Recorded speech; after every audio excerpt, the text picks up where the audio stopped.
اعلیٰ حضرت پر ہماری آنکھیں بند ہیں، اس کا کیا مطلب ہے؟ اعلیٰ حضرت امام اہل سنت رحمۃ اللہ تعالی علیہ یہ وہ ہستی ہیں کہ جنہوں نے اس زمانے کے اندر، جب کہ بر صغیر پاک و ہند کے اندر ہر طرف ایک طوفان بدتمیزی برپا تھا، اور اللہ کی ذات پر، اللہ پاک کی ذات پر، نبی پاک صلی اللہ علیہ وسلم کی ذات پر طرح طرح سے حملے کیے جا رہے تھے، تو آپ رحمۃ اللہ تعالی علیہ ان علماء کے سرخیل تھے، ان علماء کے قائد تھے کہ جنہوں نے ان فتنوں کا زبردست مقابلہ کیا، اور اس انداز میں دین اسلام کی تشریح کو، جو حقیقی تشریح تھی وہی دین اسلام کی جو نبی پاک صلی اللہ علیہ وسلم لے کر آئے اور صحابہ کے ذریعے ہم تک پہنچا، اس کو آپ نے بالکل واضح کر کے ہمارے سامنے رکھا، اور جو باتیں دین کے اندر شامل کرنے کی کوشش کی جا رہی تھیں، جو غلط عقائد، جو غلط نظریات دین کے اندر شامل کرنے کی کوشش کی جا رہی تھی،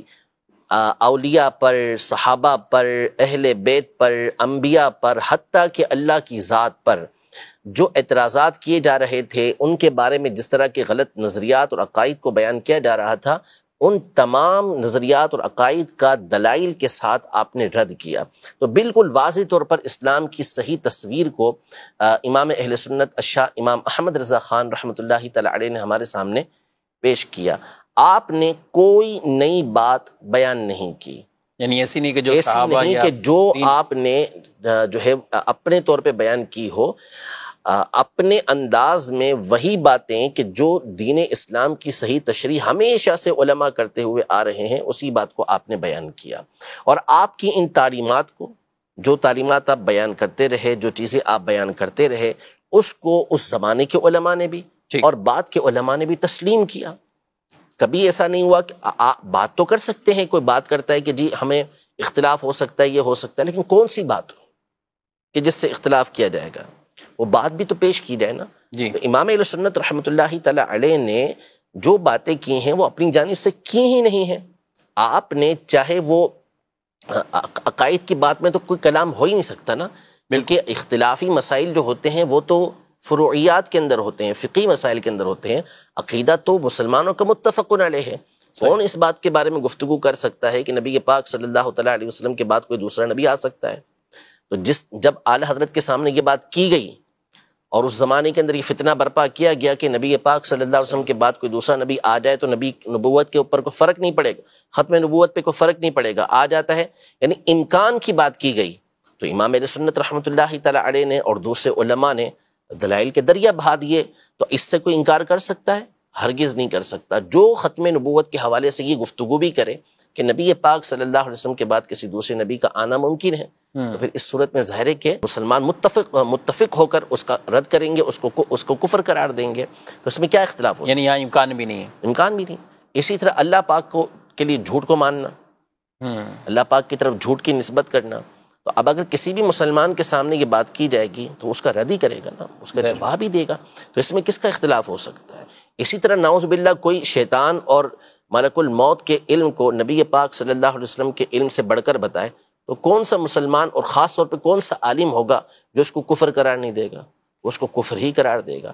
اسی طرح کوئی نبی پاک صلی اللہ علیہ وسلم کے علم غیب کے حوالے سے توہین والی بات کرے اور آپ کے علم کو طرح طرح کی غلط تشبیہات دے، تو پھر اس کے کفر ہونے میں کیا کون کلام کرے گا؟ کوئی کلام نہیں کرے گا۔ تو آپ رحمت اللہ تعالی علیہ نے جو دین کے اوپر باتیں اس طرح کی آ رہی تھیں، اس کی جامع تشریح کر کے ان چیزوں کا رد کیا۔ اسی کو مسلک اعلیٰ حضرت کہتے ہیں۔ عقائد و نظریات جو صحابہ کرام علیہم رضوان کے زمانے سے چلتے ہوئے آ رہے تھے، اس کے اوپر جو حملے کیے جا رہے تھے، اس کا دفاع امام اہل سنت رحمۃ اللہ تعالی علیہ نے فرمایا، اور اس انداز میں فرمایا، وہ دلائل آپ نے پیش کیے کہ اس کے بعد کوئی کلام ہی نہیں ہو سکتا تھا۔ یعنی یہ باتیں جو ابھی میں نے آپ کے سامنے بیان کی، یہ جس نے بھی کہا اس طرح کی باتوں کو، وہ کیا کھل کے اس طرح کی باتیں اب مسلمانوں کے درمیان کر سکتا ہے؟ ہرگز نہیں کر سکتا۔ کیوں؟ اس لیے نہیں کر سکتا کہ علماء نے، بالخصوص امام اہل سنت رحمۃ اللہ تعالی علیہ نے، اس کا اس انداز میں رد کر دیا کہ اب چھاپنے کی بجائے چھپانا ضروری ہو گیا۔ ٹھیک ہے، ورنہ اگر یہ رد نہ کیا جاتا تو چھپانے کی بجائے چھاپا جاتا۔ تو اب آنکھیں بند کیوں نہیں کی جائیں گی کہ جس نے ہمارے ایمان کی، عقیدے کی اس انداز میں حفاظت فرمائی. تو امام اہل سنت رحمۃ اللہ تعالی علیہ کی جو ذات ہے اعلیٰ حضرت رحمۃ اللہ تعالی علیہ، انہوں نے جس انداز میں دین اسلام کی تشریح، توضیح اور دلائل کے ساتھ جس انداز میں ان چیزوں کو بیان کیا ہے، پڑھنے والا جب بندہ آپ کی کتابوں کو پڑھے گا، آپ کے رسائل کو پڑھے گا، تو منصف ہوگا، انصاف پسند ہوگا، تو کبھی بھی آپ کی جلالت علمی سے انکار نہیں کرے گا، اور جب پڑھ لے گا تو کہے گا کہ ہاں واقعی ان کی ذات پر آنکھیں بند کر دینی چاہیے، مان لینا چاہیے. مصیبت مسئلہ ہمارے یہاں پر یہ ہے، پرابلم ہمارے یہاں پر یہ ہے، دور ہے سوشل میڈیا کا جی، اور انسان ہمیشہ سے شہرت کا طالب رہا ہے، یا تو دولت کا طالب رہا ہے یا شہرت کا طالب رہا ہے، اور یہ حب جاہ حب مال، حب جاہ حب مال یہ ہمارے یہاں پر ہمیشہ رہتا ہے. اور اب ظاہر ہے کہ ذریعہ ہے، بدنام ہو جاؤ تو بھی نام ہو جائے گا، ٹھیک ہے نا، اور کس اچھے طریقے سے کام کر لو تو بھی اگر نام ہو گیا تو ہو گیا، بدنام ہو کر نام جلدی ہو جاتا ہے ہمارے دور کے اندر. تو اس لیے لوگ اس طرح کی باتیں کرنا یہ شروع کر دیتے ہیں، کوئی کسی کے خلاف بولنا شروع کر دیتا ہے، نعوذ باللہ کوئی صحابہ کے بارے میں گفتگو کر رہا ہے تو کوئی اہل بیت اطہار کے بارے میں گفتگو کر رہا ہے، نعوذ باللہ کوئی سیدنا صدیق اکبر رضی اللہ عنہ کے خلاف گفتگو کر رہا ہے تو کوئی سیدنا علی المرتضیٰ کرم اللہ تعالی وجہہ الکریم کے خلاف باتیں کر رہا ہے. تو یہ جو تصورات، یہ خیالات جو ہیں، یہ جاہلوں کے ہیں، جو اجہل قسم کے لوگ ہیں، جنہوں نے کبھی کسی استاد کے سامنے زانو تلمس طے نہیں کیا، کبھی وہ بیٹھے ہی نہیں کسی استاد کے سامنے. باقاعدہ جو سلسلہ چلتا ہوا آتا ہے پڑھنے کا، ہر فن کا، ہر معاملے کا کیا ہوتا ہے کہ باقاعدہ علم حاصل کیا جاتا ہے، اور پھر اس علم کے افراد اس میں گفتگو کرتے ہیں تو اس کی بات کو اتھینٹک مانا جاتا ہے. یعنی اگر ڈاکٹر جو ہے وہ بغیر پڑھے ڈاکٹروں سے گفتگو کرنا شروع کر دے، یعنی وہ ڈاکٹر ہو ہی نہ سرے سے، خود اپنے طور پہ کچھ پڑھ لیا میڈیکل، تو پھر اس صورت میں کیا اس کی بات کو مانا جائے گا؟ اس کی سنیں گے بھی نہیں. مسئلہ یہ نا سب سے بڑا کہ آپ کو ڈاکٹری پڑھنی ہے، آپ کس سے پڑھیں گے؟ میڈیکل پڑھنا ہے، میڈیکل میں داخلہ لینا ہے آپ کو، تو آپ کس سے کہاں داخلہ لیں گے؟ جو بھی اسی فن کے اگر بالفرض ہمارے دور کی بات کریں ہم، تو ہمارے دور میں چونکہ مدارس کے اندر عمومی طور پہ دینی تعلیم دی جاتی ہے، صحیح، کوئی بھی ڈاکٹری کی تعلیم حاصل کرنے کے لیے کسی جامعہ میں نہیں جائے گا، ہاں مدرسے میں نہیں جائے گا، ٹھیک ہے، وہ کہاں جائے گا؟ میڈیکل کالج کے اندر جائے گا، ٹھیک ہے.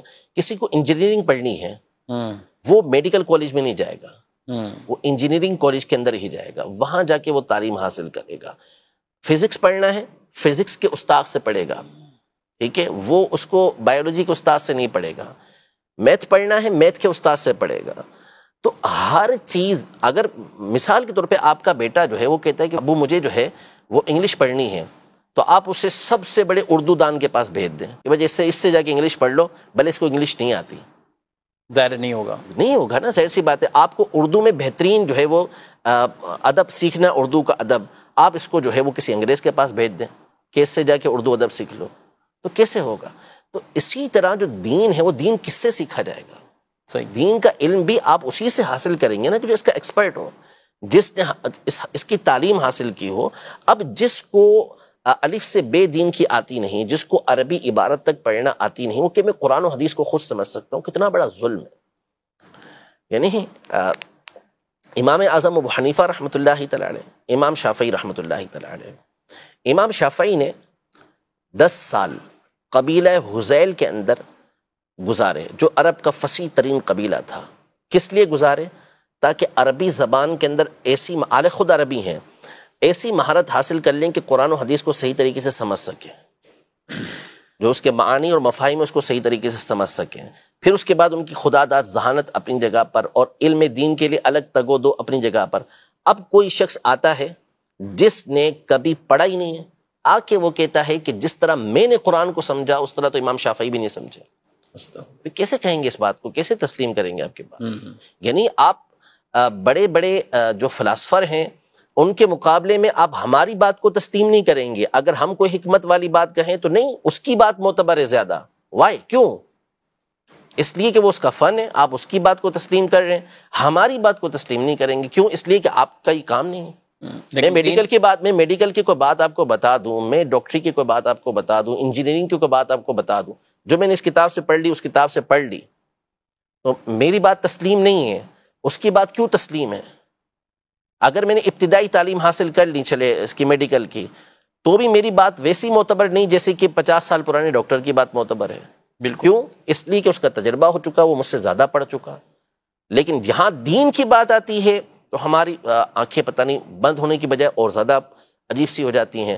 تو اس لیے جو اسلاف ہیں، بزرگان دین ہیں، یہ ایک پورا ٹاپک ہے. اگر میں اس پر گفتگو کرنا چاہوں کہ متقدمین اور متاخرین کے علم کے درمیان کیسا فرق ہے، تو اس پر علماء کی 50 نصوص موجود ہیں کہ متقدمین یعنی پرانے علماء کے جو علمی رسوخ ہوتا تھا، ان کی مضبوطی ہوتی تھی، وہ اس قدر زیادہ ہے کہ امام ذہبی رحمۃ اللہ تعالی علیہ جیسی ہستی نے فرمایا کہ جب آپ نے ابو بکر الاسماعیلی رحمۃ اللہ تعالی کی ایک کتاب کا مطالعہ کیا، مسند فاروق کا، تو آپ نے فرمایا میں نے جان لیا کہ متاخرین متقدمین کے حفظ کے برابر پہنچ ہی نہیں سکتے.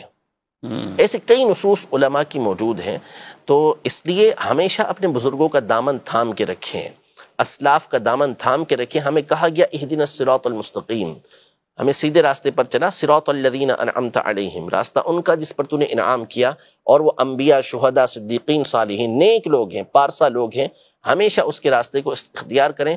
فرمایا وَمَن يَتَّبِعْ غَيْرَ سَبِيلِ الْمُؤْمِنِينَ نُوَلِّهِ مَا تَوَلَّى وَنُصْلِهِ جَهَنَّمَ، کہ جو مسلمانوں کے راستے کے علاوہ کوئی اور راستہ اختیار کرے گا، ہم اس کو اسی طرف پھیر دیں گے اور اس کو جہنم کے اندر داخل کر دیں گے. تو مسلمانوں کا راستہ کون سا ہے؟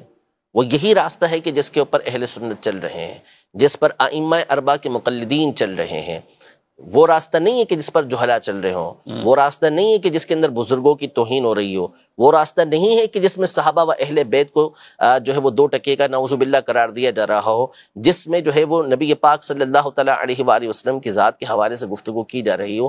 یہ کون سا راستہ ہے؟ یہ بزرگوں کا راستہ کب سے بن گیا؟ ہرگز ایسا نہیں ہے. تو ہمیشہ اسلاف کے بزرگوں کے دامن کو مضبوطی کے ساتھ